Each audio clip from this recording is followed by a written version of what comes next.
Brazil football দলের প্রাণভোমরা Neymar.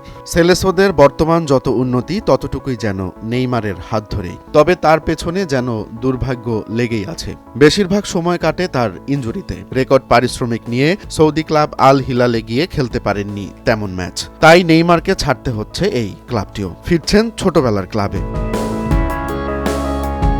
অনেকদিন ধরে চলে আসা গুঞ্জন শেষ পর্যন্ত সত্যি হলো। শৈশবের ক্লাব সান্তোসে পাড়ি দিচ্ছেন নেইমার। ২৭ জানুয়ারি রাতে আল হিলাল সামাজিক মাধ্যমে জানায় যে পারস্পরিক সমঝোতার মধ্য দিয়ে তার সঙ্গে চুক্তি শেষ হয়েছে তাদের। ফেসবুক পোস্টে Al Hilal club Saudi football এবং সেখানকার ভক্তদের উদ্দেশ্যে একটি আবেগময় বার্তা দেন।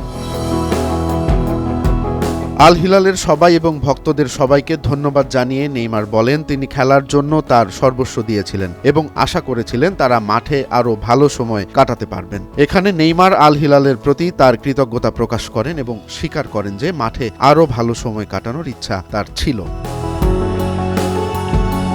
সৌদি আরবকে নিজের এবং পরিবারের জন্য নতুন এক অভিজ্ঞতার জায়গা উল্লেখ করে তিনি বলেন, সৌদি আরবকে ধন্যবাদ আমাকে এবং আমার পরিবারকে একটি নতুন বাড়ি এবং নতুন অভিজ্ঞতা দেওয়ার জন্য। আমি এখন প্রকৃত সৌদি আরবকে চিনি এবং সারা জীবনের জন্য কিছু ভালো বন্ধু পেয়েছি।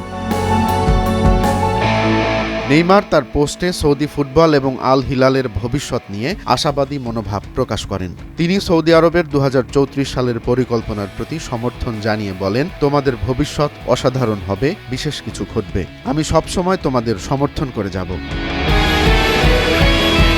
বর্তমানে নেইমার ইনজুরির কারণে মাঠের বাইরে আছেন। তিনি যখন আল হিলালে যোগ দিয়েছিলেন তখন সেটা সৌদি প্রো লিগের জন্য একটি বড় মুহূর্ত ছিল। যদিও ইনজুরির কারণে তিনি সেখানে নিজের সেরা পারফরম্যান্স দিতে পারেননি, তবুও তার প্রতি ভক্তদের ভালোবাসা অটুট ছিল। সৌদি আরবে কাটানো সময়কে স্মরণ করে নেইমার বলেন, আমি সবসময় তোমাদের ভালোবাসা এবং খেলার প্রতি তোমাদের আবেগ অনুভব করেছি। নেইমারের এই বার্তা তার ভক্ত এবং আল হিলালের সমর্থকদের মধ্যে আবেগ সৃষ্টি করেছে। ক্লাব এবং দেশটির প্রতি তার ভালোবাসা এবং সমর্থন ভবিষ্যতেও অব্যাহত থাকবে বলে জানান তিনি। দল বদলে বিশেষজ্ঞ ইতালিয়ান সাংবাদিক ফাব্রিজিও রোমানো জানিয়েছেন, শৈশবের ক্লাবে ফিরতে নেইমার আল হিলালে তার বেতনের বাকি $৬.৫ কোটি ছাড় দিয়েছেন। শেষ পর্যন্ত অর্থের পরিমাণ যাই হোক না কেন, নেইমার সান্তোসে ফিরে আসার জন্য আল হিলালে পারিশ্রমিকের অর্থ ছাড় দিয়েছেন তা নিশ্চিত।